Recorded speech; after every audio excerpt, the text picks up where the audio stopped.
Notre prochain orateur s'appelle Jonathan Normand. Il est directeur de l'antenne suisse de B-Lab. C'est une organisation qui regroupe 4000 entreprises dans le monde. Nous lui avons demandé de nous faire découvrir ce soir la certification B Corp.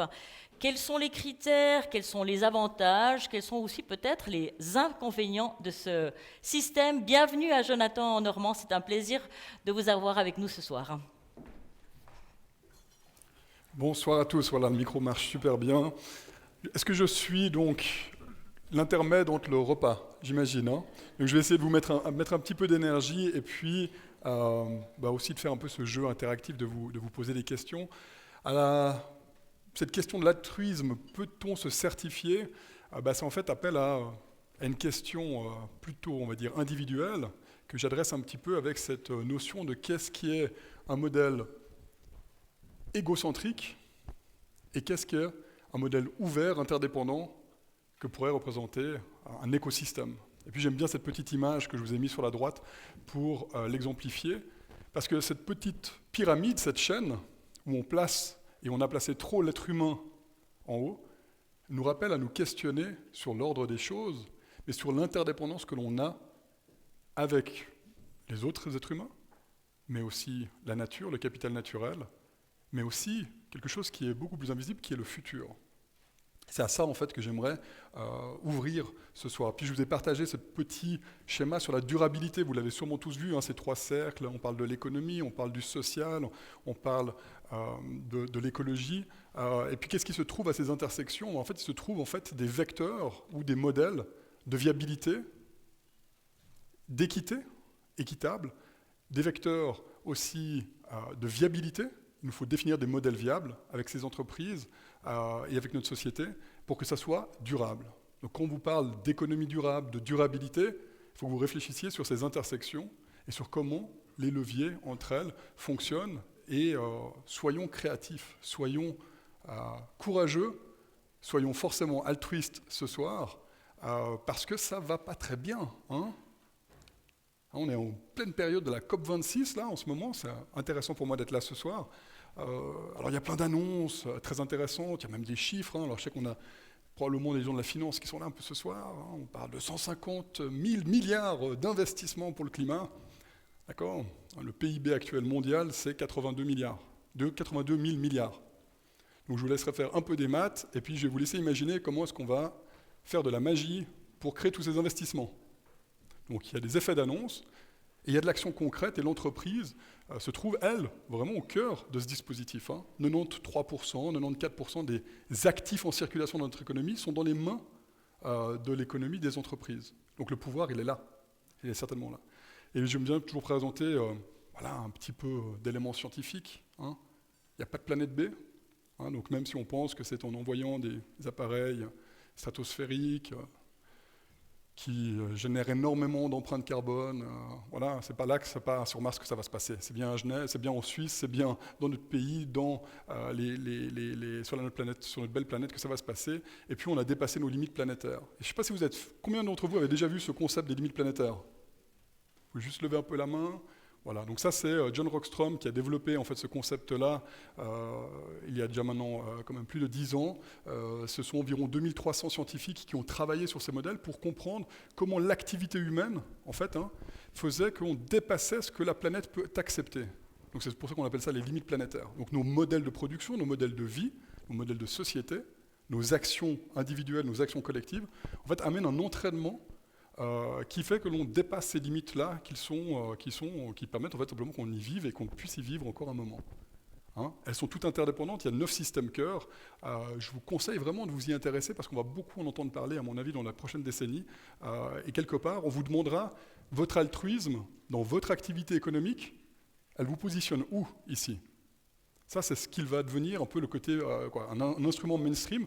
Donc, de trouver et de mettre les procédés, de mettre les énergies, l'économie et les moyens disponibles pour créer cet espace sûr pour notre société, mais aussi les générations futures. C'est simplement ça l'enjeu aujourd'hui au sein duquel on parle quand on adresse ces grandes questions au niveau de l'environnement et du capital naturel. Et encore une fois, regardez bien, j'aime bien ce phare. Vous voyez ce phare-là? Il est très intéressant. En fait, là, ce phare, il nous dit, la lumière, elle voit, c'est forum qu'on doit regarder principalement. C'est le forum surtout, ça nous vise là-dessus. Mais avec le climat actuellement, c'est un peu le même problème. On a un peu un focus et on voit que le climat, les émissions de gaz à effet de serre. Mais le climat, c'est beaucoup plus large. Et la première grande crise, c'est la biodiversité. 63% des espèces qui ont disparu en moins de 40 ans. Je reviens là. Vous savez qu'on fait partie de la biodiversité, hein ? Notre espèce fait partie de la biodiversité. Ce n'est pas quelque chose qui est à côté. On en fait partie. Et donc, quelque part, de se construire va amener en fait un effet rebond qui est très important aujourd'hui, qui est en fait, voilà, pour les spécialistes du risk management, et je sais qu'il y en a quelques-uns dans la salle que je connais, voilà, ça c'est le tableau de bord, gestion de risque, pilotage de notre société, c'est le World Economic Forum qui le publie chaque année, et qui va vous indiquer un petit peu avec un quadrant, hein, donc tout ce que vous voyez en haut à droite, c'est là où il y a le plus de risques et de probabilités, et en fait vous trouvez effectivement les éléments naturels, les éléments liés au climat, les éléments liés aux désastres des ressources naturelles, mais aussi les maladies infectieuses par exemple. Hein, ce petit point des maladies infectieuses, il était un peu plus bas l'année dernière, mais il était déjà là. Donc il ne faut pas nous dire qu'on ne l'avait pas vu venir. Hein. Moi je me souviens quand je travaillais en Chine dans une banque en 2000, que je faisais des plans pandémiques. Je vous parle de ça il y a 21 ans. On devait allouer des budgets et organiser les choses pour la pandémie. Donc en fait l'information elle est là, les modèles ils existent, il faut s'en saisir avec urgence, pas simplement pour répondre à la problématique, mais aussi pour être innovatif et pour amener des solutions. Et donc c'est aussi quelque chose que je vous conseille grandement d'utiliser comme un tableau de bord pour positionner votre modèle économique, votre entreprise, vos actions. Le point de rupture, je crois qu'on le connaît, parce qu'avant de vous parler des entreprises, il faut parler du système. Il y a beaucoup de choses qui ont été générées de façon très positive par le modèle capitalisme, mais il est un peu arrivé en bout de course. Et le constat du modèle extractif sur lequel il repose, au niveau du capital naturel, est un des grands facteurs. Alors il y a beaucoup de choses positives, mais globalement, ce n'est pas simplement qu'une question d'entreprise altruiste qu'il faut adresser. C'est une question de modèle économique, de modèle de développement économique qui va pouvoir tenir dans le long terme. Donc si vous l'avez senti, ce tipping point, hein, puis j'aime juste donner 2 exemples ici, ça a été la BCE il y a maintenant 9 mois qui a annoncé que de mettre les risques climatiques comme risques systémiques, hein, la Banque Centrale Européenne, c'est simplement une annonce dans un registre. Mais ça a des effets très puissants pour l'économie. La FINMA en Suisse, 3 mois après, elle a fait la même chose, elle les a inscrits aussi. Donc on est en train de voir qu'il y a aussi un point de bascule où ces éléments pour le climat, pour l'environnement, plus largement pour la société, sont en train de rentrer dans les systèmes, on va dire, un petit peu mainstream. Puis j'aime bien, voilà, s'il parlait toujours du World Economic Forum, qui nous a parlé du Great Reset. On va tout repenser pour les parties prenantes et pour le futur. Donc ça devient un peu un message que le capitalisme, oui, il est un peu arrivé au bout de course tel qu'on le connaît. Donc il faut qu'on le repense. Et pour le repenser, en fait, nous avec B-Lab, avec le mouvement B Corp, on a eu en fait cette proposition assez simple de changement de logiciel. Hein, on ne dit pas qu'il faut faire de la rupture et puis qu'il y a tout qui est acheté. C'est que simplement ce logiciel, il faut lui faire une mise à jour importante.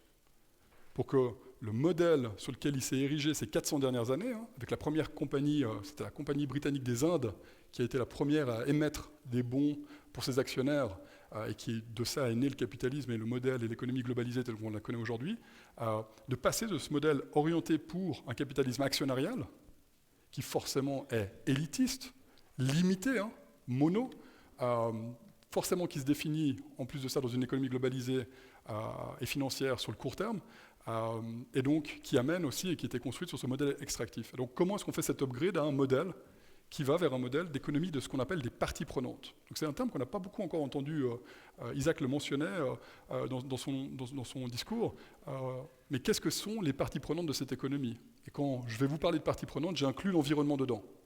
Donc je ne suis pas, il y a les individus humains, l'espèce humaine, et puis des parties prenantes qu'on peut appeler des employés, des investisseurs, des fournisseurs, ensuite, non. Quand on parle de parties prenantes, l'environnement, le capital naturel en fait partie. Ce serait même très intéressant qu'on lui donne une voix à cet environnement, à un moment donné. Et donc on a créé tout un mouvement, des outils, une certification, oui, des propositions de changement de statut juridique, afin d'assurer que dans cette nouvelle économie du XXIe siècle, on puisse effectivement avoir un modèle qui s'organise pour le plus grand nombre de ces parties prenantes, pour tous, qui est forcément designée pour le long terme, qui se construit sur le long terme et plus sur le court terme, qui n'est pas extractive mais régénérative et puis qui est forcément inclusive pour donner l'accès à cette économie et les chances au plus grand nombre. Je suis mathématicien de formation. Moi, il y a un truc qui m'a toujours un petit peu dérangé, vous savez, c'est le nombre de personnes qui détiennent la même fortune que 4 autres milliards d'êtres humains. Aujourd'hui, on parle de 29 personnes, je crois. Ça oscille chaque année. On a 29 personnes, donc on prend les 4 premières tables, voilà. Vous avez la même, imaginons, ces personnes-là ont la même fortune que 4 milliards de personnes. Vous imaginez la concentration de pouvoir que ça peut créer. Et on a créé un modèle basé sur cette réalité-là. Donc on doit aussi se réfléchir sur cette notion d'équité, mais aussi simplement d'équilibre sur comment est-ce qu'on concentre ces pouvoirs. Et le pouvoir est dans les mains de l'économie, rappelons-le, et je crois que toutes les grandes présidences de ces 30 dernières années l'ont bien démontré. La bonne nouvelle, pour ce regard après lucide et un petit peu pragmatique, mais qui ne se veut pas anxiogène, c'est qu'on a un agenda commun. On a cet agenda de 2030, ces 17 objectifs de développement durable. Je pense que tout le monde le connaît, vous avez déjà tous vu ces 17 objectifs de développement durable. Allez, levez tous la main. Non, ouais, il y a encore un petit peu du boulot, ça me le confirme, mais je vous rassure, c'est comme ça partout. Donc on a fait un plan, et vous savez, le nom que le secrétaire général Antonio Guterres lui a donné, c'est le plan de survie de l'humanité. Rien que ça.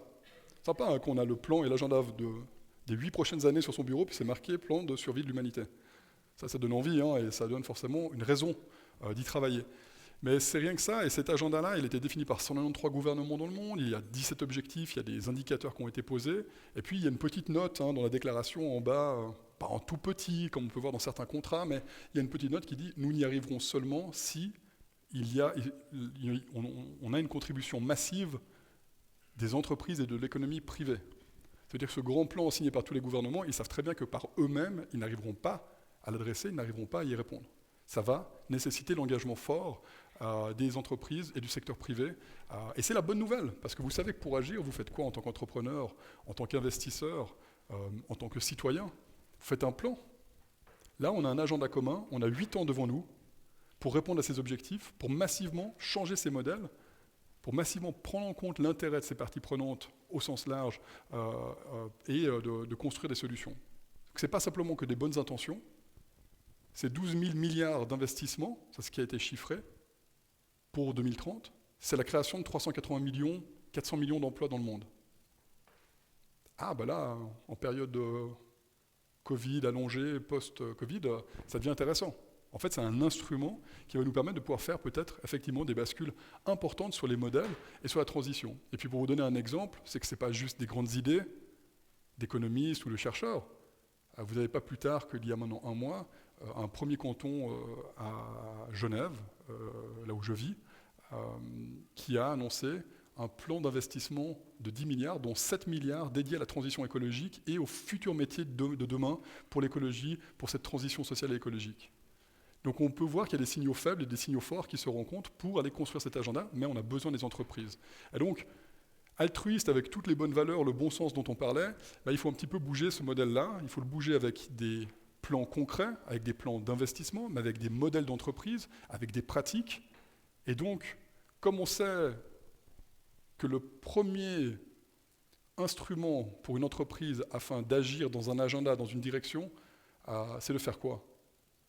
Comme elle le fait avec sa gestion financière. C'est de mesurer.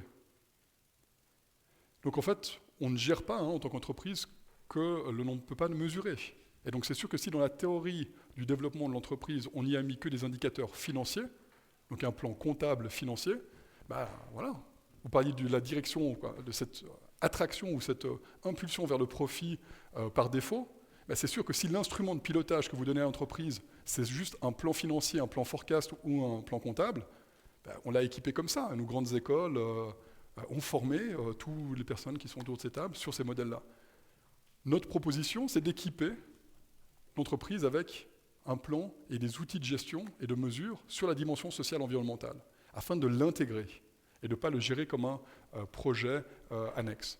Je vous partage juste la petite slide sur la stratégie fédérale, c'était important pour la Suisse. On a ces 5 thèmes préférentiels qui ont été sélectionnés, ils sont tous interdépendants et interdépendants avec d'autres objectifs, mais ça c'est la feuille de route. Donc si vous posez la question en Suisse sur quel objectif de développement durable mon entreprise doit se focaliser en premier ou mon stratégie d'investissement, ce sont sur ces 5 objectifs-là que je vous laisserai découvrir en détail, mais qui sont autour de la consommation, la production durable, le climat, l'énergie, la biodiversité, la cohésion sociale et l'égalité des chances. On en parlait un petit peu tout à l'heure, il me semble, l'égalité des chances. Sujet intéressant en Suisse. Et ça me fait venir à ce point de, ok, si je dois pouvoir mesurer, redéfinir cette notion de succès et de performance au sein de l'entreprise pour lui faire prendre en compte toutes les parties prenantes, comment je m'équipe? Comment j'identifie ces parties prenantes et comment je adresse des pratiques concrètes, mesurables, donc des actions envers elles. Donc voilà, moi je n'ai pas de livre à vous vendre, mais j'ai des outils gratuits qui sont aujourd'hui à votre disposition pour faire cela. On a près de 5000 entreprises en Suisse qui les utilisent, que ce soit le B-Impact Assessment ou le SDG Action Manager. Voilà, ce sont, en fait, à côté de votre plan comptable, de comptabilité ou de plan financier, vous avez des outils qui sont mis à votre disposition. On est une ONG, donc voilà, c'est notre service d'utilité publique.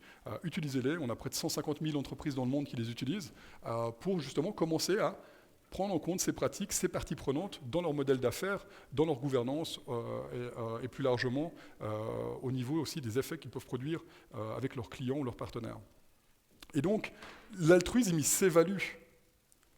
La bonne intention, si vous voulez, c'est l'adage de l'enfer est pavé de bonnes intentions, c'est assez révélateur aussi.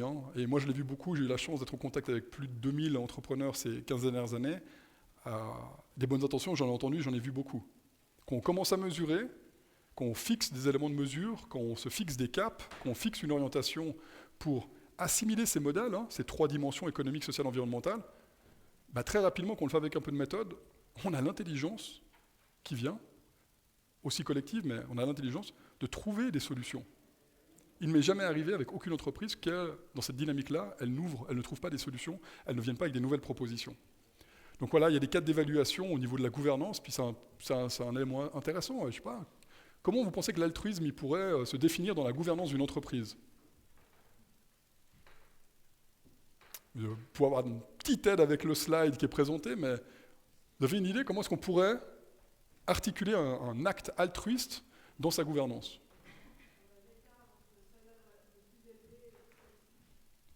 C'est un très bon indicateur. Alors, il n'est pas dans la gouvernance, il est au niveau des collaborateurs de notre framework, mais ce n'est pas important, mais oui. La différence des écarts salariales hommes-femmes, mais aussi à fonctions similaires. Voilà. En fait, la transparence, les outils de transparence, d'information. Combien de PME en Suisse partagent leur bilan avec leurs collaborateurs? De nos chiffres, on va dire 30% en moyenne. Combien d'entreprises partagent leur bilan et expliquent l'EBITDA et expliquent la stratégie d'investissement ou de réinvestissement de l'entreprise? Ah là, on est passé de 30 à 5, voire 4%. Vous voyez, l'altruisme, ça se traduit avec des actions très concrètes qui sont mesurables. Et on en a 280 de mesures dans ce framework. Qu'à piocher, vous allez prendre. Et c'est pour ça qu'à la question qui a été posée tout à l'heure, où est-ce qu'on est dans le chemin? Non. Il n'y a pas de critère minimum, qu'on veut devenir une entreprise certifiée B Corp. C'est un cumul pondéré de ces différents éléments qui va être pris en compte et on va vous donner un chiffre, on va vous donner une note qui va vous dire là où vous êtes sur le chemin de l'altruisme, de la durabilité, de la régénérativité, de l'inclusivité, tout ce que vous voulez. Qui est en tout cas un modèle qui sert les parties prenantes et qui sert le grand dessin et les grands enjeux de société. Et c'est bien d'avoir des outils, mais c'est encore mieux d'avoir des exemples. Et donc on a créé des écosystèmes, on a créé un grand programme en Suisse pour mettre le pied à l'étrier, la première marche à un grand nombre d'entreprises. On a 200 entreprises aujourd'hui dans ce programme Swiss Triple Impact. Donc vous avez plein d'exemples dans plein de secteurs différents. Et ça a été animé avec la communauté des B Corp, sur l'impulsion. Donc nous, ce qu'on a dit, c'est un peu les B Corp, c'est un peu comme ce phare-là, elles montrent le chemin. Et pourquoi est-ce qu'elles montrent le chemin? Parce qu'elles se sont astreints, comme l'a indiqué Isaac tout à l'heure, à 3 critères fondamentaux, mais qui sont challenging, et on va y revenir. Un, c'est de mesurer leur performance globale, avec l'outil que je vous mentionnais à l'instant. Le deuxième, c'est de modifier leur statut juridique. Là, on va commencer à parler. Il se passe quoi quand on change ces statuts juridiques? Comment ça se passe, un processus de changement de statut juridique? Vous savez, pour les entrepreneurs qui sont ici, ce document, il y a très très longtemps, qu'à un moment donné, il vous a coûté très très cher chez le notaire, trop cher en Suisse, je le trouve. Désolé pour les notaires qui seraient potentiellement là. Mais les avocats qui sont là et les avocates qui sont là savent de quoi je parle. Voilà, ou qui définit en fait la feuille de route, le permis de conduire de l'entreprise, qui aujourd'hui en Suisse, effectivement, dans ses responsabilités fiduciaires, s'oriente sur le droit aux actionnaires, sur la bonne gestion du lucre pour les actionnaires de l'entreprise, et puis un certain nombre de réglementations ou de responsabilités de type de marché. Mais il n'y a rien au niveau social et environnemental.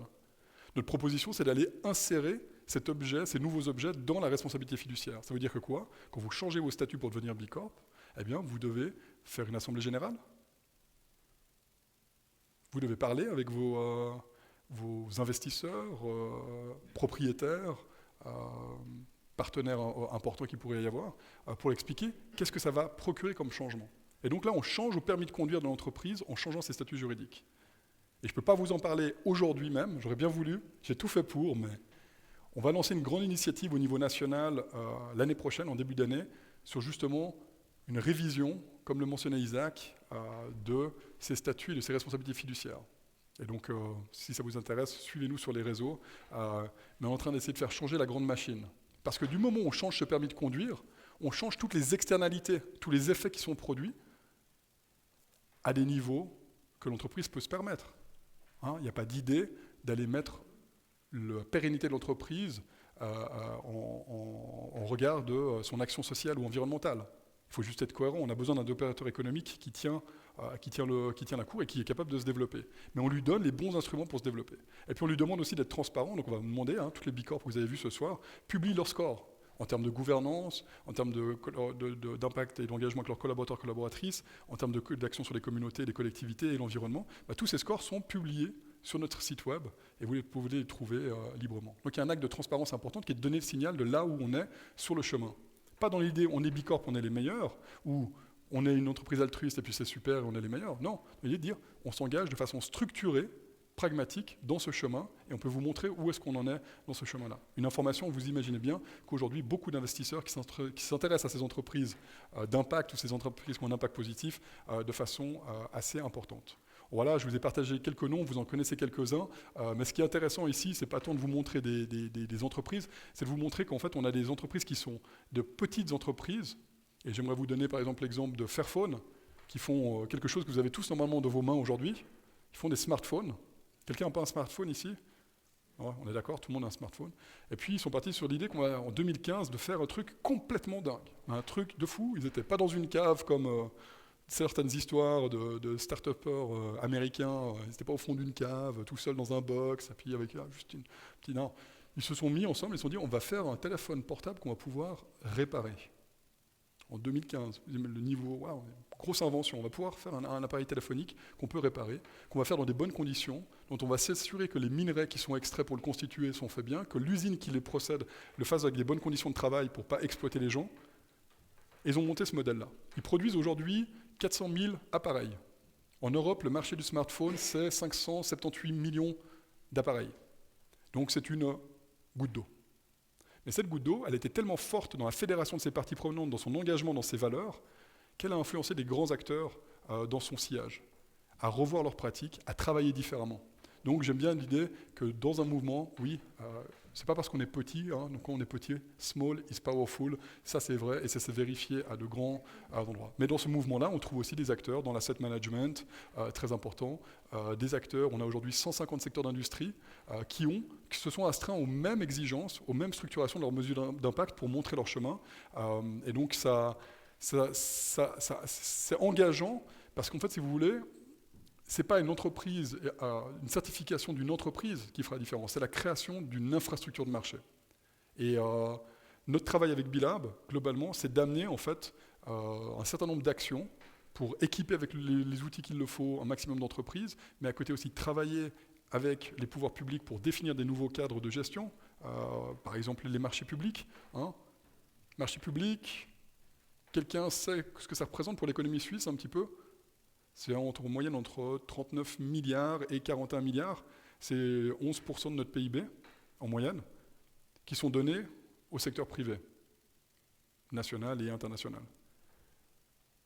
Il a fallu 10 ans pour faire insérer dans la loi des marchés publics l'intention de prendre en compte l'élément social et environnemental.